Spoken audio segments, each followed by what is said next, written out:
Тірі адамның тіршілігі өлгенде таусылған ба? Бір айда қолға тиетін жалақым кешігіп, азық-түліктен қысылған соң, қорадағы тоқал ешкімді базарға шығаруға тура келген. Обалы не керек? Қолдағы адал малым жарады.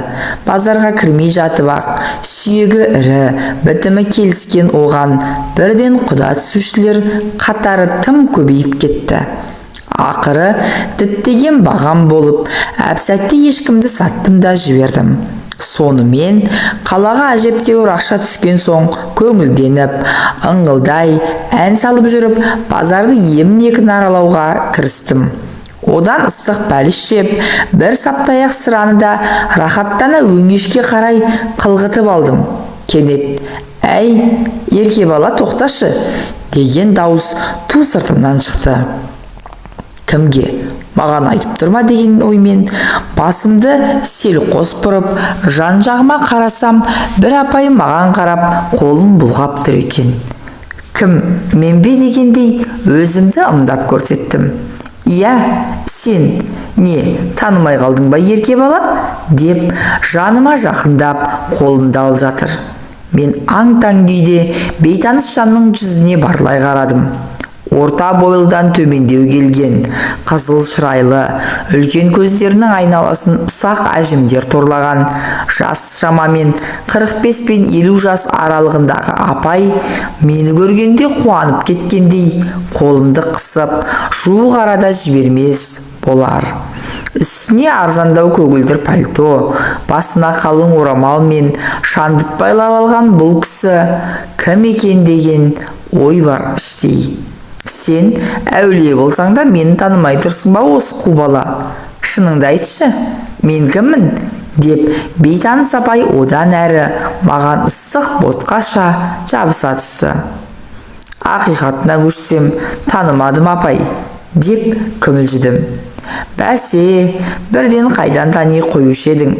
Біз байғұс басынан жаз өтіп, күзі келген сорлы пенде емеспіз бе?» деп жаңа ғана жарқырап тұрған апай бірден төмендеп кетті. Бұдан 25-30 жыл бұрын, бұрынғы ауылыңдағы Зейнеш деген озат сауыншыны білуші ме едің? Деді жүзіме қадала қарап. «Зейнеш дейді. Көз алдыма бұдан көп жылдар бұрынғы әппақ сазандай әдем келіншек тұра қалды. Әсіресе адамды баурап алар сыңғырлаған әсем күлкісі құлағымда әлі жаңғырып тұрғандай. Кезінде үстіне ақ халат киіп, қолына шелегін ұстап, күлімсіреп түскен суретін аудандық газеттен талай көргенде болатынбыз. Ол кезде Зейнештің тек фирманың ғана емес, бүкіл ауылдың көркі болғанын қалай жасыраларсың? Сіз Зейнеш апайсыз ба? Дедім сасқанымнан тұтыңқырағандай үн шығарып. Шынымды айтсам, бұрынғы Зейнешті қазір қалай болса солай киінген кісімен онша айырбастағым келмей тұрғаны анық еді. Әй, қайран зымыраған уақыт-ай, ақыры дегеніңе жеткен екенсің ау. Сен таңдасаң да, таңданбасаң да, сол баяғы Зейнеш сұлу жеңгең мен боламын. Бұл жалған дүниеде бәрі де өзгереді екен. Бұрындары жас кезімде қартайған, қаусаған кемпірлерге неге осыншалық қартайып кеткен деп мүсіркей қараушы едік. Міне, ол жарықтықтардың да артынан біз де келеміз. Уақыт шіркін, бәріне де еміш екен ғой. Бір кездері жас жоқтай әп-сәтте талдырмаш бала едің. Енді қозғарын шығарып, шаштарын сиреп, сен де біраз жасқа келіп қалыпсың қайдың. Өзгермеген тек көздерің ғана екен. Мен сені шынын айтқанда көзіңнен ғана таныдым. Зейнеш апай, асығыс болмасаңыз, мына асханаға кіріп тамақтанайық. Асықпай әңгімелесейік. Біз кездеспегелі қай заман, қай жерде тұрып жатырсыз? Деп сұрақтарды бастырмалата жөнелдім. Жүр, кірсек кірейік. Жақсы көретін қайным шақырып тұрса, қалай отказ берейін? Ауылға 1 сағаттан соң көлік болады. Оған дейін біраз уақытым бар. Бүгінде сол Жуалы ауданында тұрып жатырмын қайным. Базар ішіндегі асханада адамдар аздау екен. Даяршы жігітке 2 лағман мен 1 шайнек шайға тапсырыс бердім. Тентек суға қалай қарайсыз, жеңеше? Дедім. Одан әрі еріксіз қылмыс жасайтын адамша қипақтап түсіп. Оған кетер емеспін қайным. Сен шын ниетіңмен алам десең, ала бер. Кейде бұл бәлені түбін түсіре ішіп тастайтын да әдетім бар, деп Зейнеш жеңгей сылқ-сылқ күліп алды. Апырай, өзі қанша өзгерсе де, сыңғырлаған әдемі күлкісі сол күйінде сақталып қалыпты. Баяғы өзіме сондай таныс күлкі құлағыма майдай жағып барады. Бірақ қазір көп ішіп те жүрген жоқпын. Екеумізге 2 стақан алсаң жетеді, деді жөткірініп алып. Даяршы уақыт өткізбей біз тапсырыс берген тағамдардың бәрін алдымызға алып келіп қойды. Үйде келін бала бар шығар, қанша балаң бар, өзің не істейсің, деп Зейнеш жеңешем алдындағы лағманнан бір ұрттап қойып, маған сұраулы жүзбен қарады. Құдайдың берген 4-5 қара домалағы бар жеңеше. Келініңіз мектепте мұғалім болып істейді. Ал өзім ауылдағы әкімшіліктің есепшісімін. Әйтеуір біреуден ілгері, біреуден кейін деген ел қатарлы жүріп жатырмыз ғой. Ал жеңеше, мына ақаңды көп мөлдей бермей, алып тастайық, деп қаз қатар тұрған 2 стаканның бірін алдыма жақындатып қойдым. Не үшін ішеміз қайным? Деп Зейнеш жеңешем маған күлімсірей қарады. Не үшін алай? Жеңешесі мен қайнысының пәленбай жылдан кейін кездейсоқ кездесу үшін ішпейміз бе? Пәленбай жыл дейсің, деп Зейнеш жеңешем ойланып қалды. 30 жылдай болып қалыпты ғой. Онда сен қанша дедің? 13-те болатынмын жеңеше. Ал мен 28-де ғана едім ғой. Қайтейін, ойнап жүріп отбастым ғой. Кетпейін едім, елдің өсегі жанымды қойды ма? 2 ортада қой аузынан шөп алмайтын Құдай қосқан қосағым ынтықбайдың әруағын қорлап кеттім ау. Мен жақсы болғанда, адал болғанда оның аты өшпес еді ау. Қазір кім тұрып жатыр біздің үйде? Білмеймін, Қарақалпақстаннан келген оралманда тұрып жатыр ау шамасы. Ауылды еске алсам, ет бауырым езіліп кетеді, деп ол кісінің даусы дірілдеп, көз жасы мөлтілдеп шыға келді. Қайтейін, бәріне өзім кінәлімін. Атың өшкір Тайлақбаймен байланысып нем бар еді. Оның көкбетті олай елі, шашымды жұлып, жерге аунатып, бетімді тырнаса да, жеңіл жүрісімді тие алмадым емес пе? Ақыры не болды? Ел жұртқа, ағайынға таза масқара болып, бір күнде үдере көшіп кеттім. Ал Тайлақбай тірі ме өзі? Деді Зейнеш жеңешем бет-жүзін жайлап кеткен көз жасын қолының сыртымен сүртіп жатып. Тірі, бірақ қол аяғы жансызданып сал болып қалған. Әйелі күн бермеген соң Жыңғылсайдағы әпкесі алып кеткен. Қазір Жыңғылсайда шығар. Ал әйелі қайда? Әйелі қайда болушы еді? Үйінде. Бақуат тұрады. 2 күйеу баласын қыздарымен қоса малына салып қойған. Ашуы келсе, күйеу балаларында аямай сабайды деп айтып жүр ғой жұрт. Құрысын, атын естісем жүрегім зырқ ете қалады. Шашымды бір уыс қылып жұлып, бетімді аяусыз тырнаған жауыздығын өлгенше ұмыталмаспын. Ал жеңеше, мына ақаңды алып жіберейік, деп мен сөз арасын басқа бағытқа бұрып жібердім. Ішіне запыран толып, көп жылдардан бергі кездесу Зейнешті сірә қатты толқыттырып жіберсе керек. Тыжырын баған күйі үлкен стақанды қотара төңкеріп тастады. Үн-түнсіз кеспестен еті көп сорпаны сораптай ішіп отырмыз. Шынымды айтсам, арақтан қызуы бойымды балқытып барады. Ойыма бұдан 30 жыл бұрынғы өзім куә болған оқиға түседі. Бірақ қызығы артта, қаншама жылдар өтсе де, санамда еш өзгеріссіз сол оқиға өшпестей жазылып қалыпты. Қазір ғой, жау ұшақтары бейне бір бомбалап тастағандай, әр ауылдағы ферма, гараждардың тып-типыл болып өтпелі кезеңнің ықпалымен қолдан қирап қалғаны. Ал ол кезде колхоздағы мал фермалары қысы-жаз жұмыс істеп тұратын. Түнге қарай электр шамдары саумаладай жарқырап, еңбек қарқыны еш уақытта бәсеңдемейтін. Біздің ауылда кезінде сиыр сауатын, бұзаулар тұратын фермалар болатын. Ол жерде менен 6 жас үлкен әпкем де сауыншы болды. Ол кезде мен 7-ші класста оқитынмын. Қолым сабақтан босағанда фермаға келіп, әпкеме жәрдем беріп тұратынмын. Сиырлардың шөбін салсам, малын шығарам. Ферманың өзі біздің үйден 10 қашық болмайтын. 200 метр жүрсең болды, сарайға адаспай аяқ тірейсің. Зейнеш жеңешейде фермада сауыншы болатын. Жаңа әңгімеміздің басында айтып өттім ғой, оның озат сауыншы болғанын. Суреті колхоздың құрмет тақтасы мен газеттен түспейтін. Өзі де сол кезде әдемі еді. Қарақаттай мөлдір көздері жәудіреп, қою қара шашы ақ қалатының сыртына шығып, өзіне сондай жарасып тұратын. Жан баласына бой ұрып сөйлемейтін. Бар жұмысты күліп жүріп өзі сындыратын Зейнешті ферманың бәрі жақсы көретін. Әсіресе еркектер жағы гүлді көрген көбелектей, ол не айтса да ұшып кетуге әр қашанда әзер екендіктерін байқатып алатын. Бір күні ауылдың ескі клубында үнді киносы болатын болды. Үйдегілер бір ауыздан сол киноға баруға дайындалып жатты. Бірақ бір әттеген айы дәл сол күні әпкемнің қоңыр пальтосы фермада қалып кетіпті. Ал пальтосыз киноға қалай бармақ? Енді не істеу керек? Әпкем амалы жоқтықтан маған келіп жалынды. Егер фермаға барып пальтомды әкеліп берсең, ақысына 1 сом берем деді.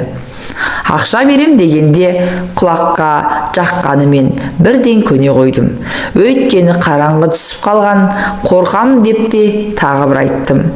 Қорықсаң, бөрібасарды ертіп алсайшы, деді әпкем, қиылып қоймай. Жарайды, барайын, бірақ алдымен ақшаңды бер, дедім қасарсып. Ақшасын берді, оны жақсылап қалтама салып алдым. Одан әрі бөрібасар екеуміз фермаға қарай бет алдық.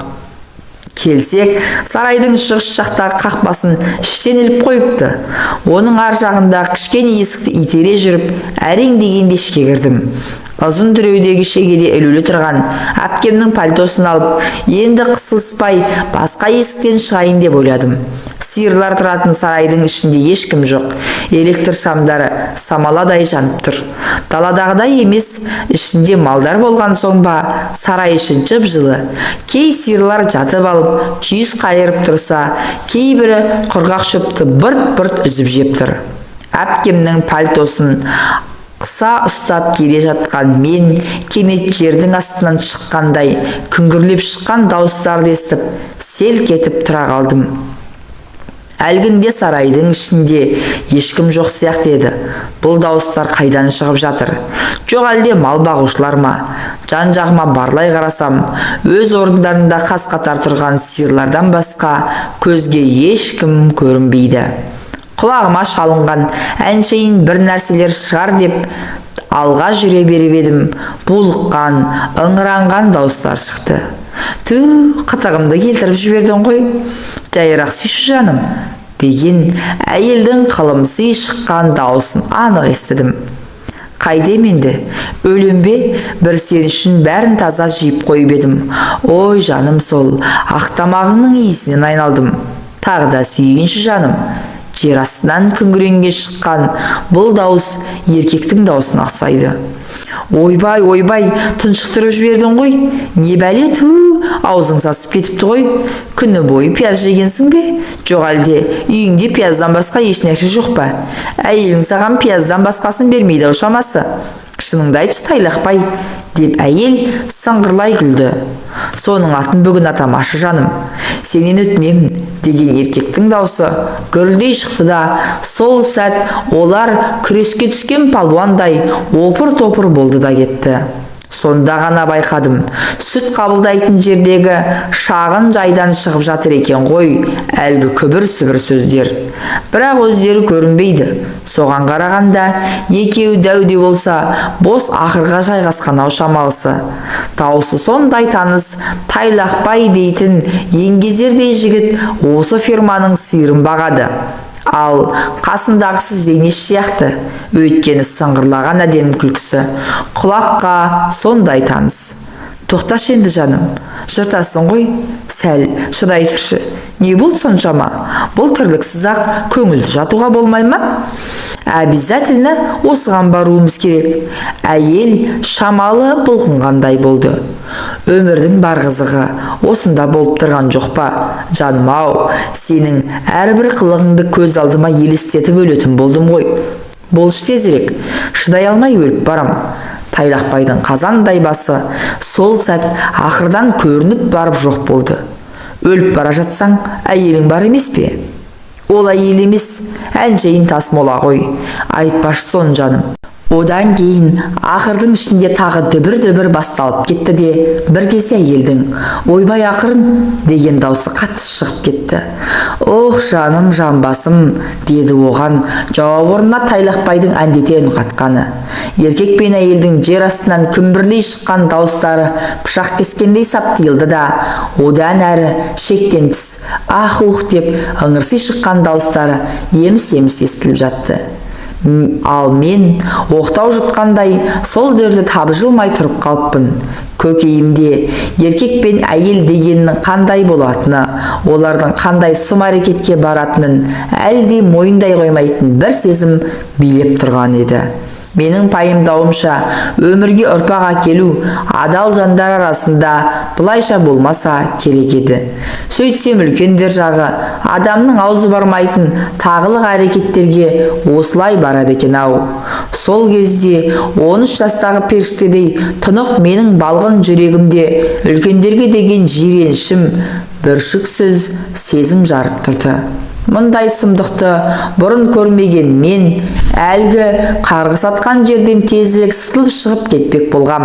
Қас қағымда аяғым балақ сыртынан кетпенді қағып кетіп, ол шелекке соқтығысып, бір сәтте сарайшы азан-қазан болды. Шалбарының ауын асығыс түймелеп жүгіріп келген Тайлақбай мені көріп состиып тұрып қалды. Сасқаннан, неғып жүрсің мұнда шегім-ау, деп жорта ақырын түкіріне берді. Әпкемнің пальтосы осында қалып кеткен, соны алуға келдім, дедім, жай барақат өзімше еш нәрсе білмеген болып. Әй Тайлақбай, ол кім екен? Деп үсті басын түзеткен болып, Зейнешке жанымызда келді.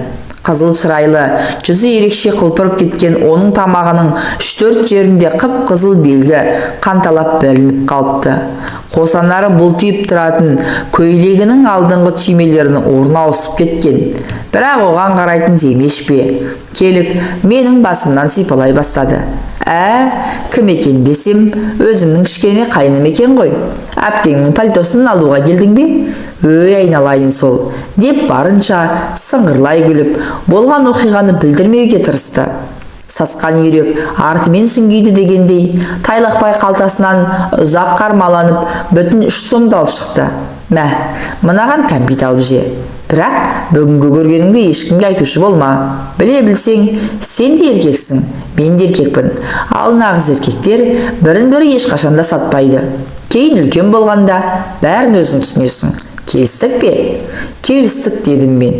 Менен қорықпай-ақ қойыңыздар, ешкімге айтпаймын. Бірақ мына ақшаларыңызды алмаймын, маған керек емес. Жоқ, оның болмайды, деп Тайлақбай 3 сомды менің қалтама өз қолымен тықпалады. Сен қай класста оқисың? 7-ші. Онда кітап дәптер сатып аласың. Болмасақ киноға барасың. Жігітке ақша қанша керек болады? Ол үнемі керек. Мүмкін қыздарға подарок аласың. Әзірге осыған қанағат ете тұр. Кейін айлық алғанда Зейнеш апайың да саған бір сыйлығын жасар. Неге жасамайым? Жасайын, әдемі көйлек сатып алып беремін. Мұндай әдемі қайныма, деп Зейнеш сөзінің аяғын өзінің сыңғыр күлкісімен бітірді. Сонымен қойшы, олар мені сол түні барынша ырза етіп шығарып салды. Енді фермаға барған сайын ғашық жандар менің қимас жандарыма айнала бастады. Бала ғой деп жатсынбай бар сырларын ақтаратын болды. Сөйтсем, олар бұрыннан бірін-бірі ұнатады екен. Оның үстіне сүймей қосылған Тайлақбайдың әйелінің күйеуіне деген мейірімі мүлде жоқ көрінеді. Өз әйелінен алмаған жылы шуақты Тайлақбай көкем Зейнеш жеңгемнен тауып жүр екен. Сұлу келіншек басында Тайлақбайды маңына жолатпапты. Бірақ уақытта тегеле өзін құлай сүйген ер азаматтың жан сырын, іңкәрлігін байқайды. Осылайша екі ұдайы сезімде жүрген кезде Зейнештің науқас күйеуі дүниеден өтеді. Сонымен өмірден талай соққы көріп жүрген сырлас, әрі мұңдас, қос мұңлық бір-біріне иек артады. Кездескен қиындықтарды бірге бөлісуге ұмтылады. Олардың бақыттарына орай бір-біріне деген ыстық ықыластарының дәнекері болып, мен қосылдым арасына. Қос ғашық енді көпшіліктен жасыратын сырларын мен арқылы жеткізгенді шығарды. Екеуінің сағынышты хаттарын, сәлемдемелерін мен тасып жүрдім. Обалы не керек, мен елеусіз еңбегім ескертусіз қалып жатпайтынын білдім. Қалтам ақшаға толып жүрді. Кейінірек екеуінің махаббатының ыстық отына шарпылып жатқандарының үстінен Тайлақбайдың әйелі пістегіл түсіп қалмай ма? Бұрқ еткізіп, қызғаншақтың қызыл иті басынан бір-ақ шыққан пістегіл қолына түскен күрекпен күйеуінің желкесінен бір-ақ ұрған. Оны естен тандыра домалатып күндесіне ұмтылғанда кімге жан беру оңай дейсіз. Зейнеш ышқырына орнынан тұрып ұстатпай кетеді. Одан арғысы тура кинодағыдай болады. Зейнеш жеңгей бір түнде өз төркіні Жуалыға көшіп кетеді. Ал әйелінен оңбай таяқ жеген Тайлақбайдың одан кейінгі тағдырын адам баласының басына бере көрмесін. Бұрыннан ит пен мысықтай болған олардың тірліктері одан кейін мүлде қабыспай кетеді. Күрекпен ұрып, желкесін шығарғаны аздай, пістегіл 4 інісін ертіп келіп, күйеуін өлімшетіп сабатқызады. Осы соққының әсерінен Тайлақбай ақсап қалып, кейін мүлде жүре алмай сал болып қалады. Тамақты бірде беріп, бірде бермей, пістегіл есіл азаматты әбден қинайды. Ақыры Жыңғылсайда тұратын әпкесі өз бауырын қолына алып, өзімен бірге алып кетеді. Міне, содан бері біраз жылдар өтті. Пістегілдің күйеуінің артынан іздеп бармағанына. Жуалы жақта сауыншы болдым, дейді менің ойынды көп дөп басқандай Зейнеш жеңгем. Бірақ ол жерде дәл ауылдағыдай құрметке жете алмадым. Оның үстіне өз төркініңде бәрі алақандағыдай көрініп тұрады. Сәл көзге түссең болды, өсекке қаласың. Бағымды сынап, 2 рет тұрмысқа шығып едім, жолым болмады. Сосын болмаған соң қайтыс болып кеткен анамның отын өшірмейін деп қара шаңырақта тұрып жатырмын. Бір өзім тұрғанша ермек болсын деп Вановкада тұратын үлкен әпкемнің қызына асырап алғанмын. Шамамның келгенше ол қызды оқыттым, шоқыттым. Бірақ жұмыс істеуге мұрша бермей, Ақбиіктің жігіттері алып қашып кетті. Ертең Құдай қаласа соның тойы. Құдалығымен қоса шақырыпты. Соған анау-мынауды қарыштап жүрмін. Сені базарда кездестіріп, жастық шағым көшіп кеткендей қуанып отырғаным осы еді қарағым. Міне, бір кездегі сұлу жеңешеңнің өмір тарихы осылай қайным. Сіздің әңгімеңізден кейін әлгішкен арағымыз бойымызға жұқта болмай қалды ғой. Тағы бір қайталап жіберсек қайтеді жеңеше, дедім мен де ауыр ойдың қыспағынан қалай құтыларымды білмей. Қайталасақ, қайталайықшы. Тіпті айғыр стаканға тапсырыс берсең де болады. Енді маған бәрібір. Бүгін ішпегенде қашан ішеміз. Жуалыға жеткенше тарап кетеді. Ақыры болары болды ғой. Мен даяршыға тапсырыс бергенше, тыстан қалың киінген 2 келіншек біз отырған асханаға кіріп келді. Түу, әпкей, қайда жүрсіз? Сізді іздемеген жеріміз қалмады ғой. Болыңыз тезірек, газель келіп қалды. Жүктерді ішке тиеуіміз керек. Қазір сәл күте тұрыңыздар. Мына ағайыным жолығып қалып, енім-ай, әкелсеңші тезірек жаңағыңды. Зейнеш жеңешең екеуміз даяршы жігіт әкелген айғыр стаканды соғыстыра-моғыстыра асығыс тартып алдық. Ал, жақсы ерке бала, менен еліңе сәлем айт. Бір кездергі озат сауыншы, Зейнешті әлі ауылдағылар ұмыта қоймаған шығар. Өзің қайда жүрсең де аман бол, деп маңдайымнан сүйіп, асыққан күйде кете барды. Қоштасар сәтте даусының дірілдегенін де, көзінен іркілген бір тамшы жасты да байқап қалдым. Күтпеген кездесуден менің де көңіл күйім нілдей бұзылып сала берді. Сіз де қайда жүрсеңіз аман болыңыз, Зейнеш жеңеше, дей бердім, іштей күбірлеп.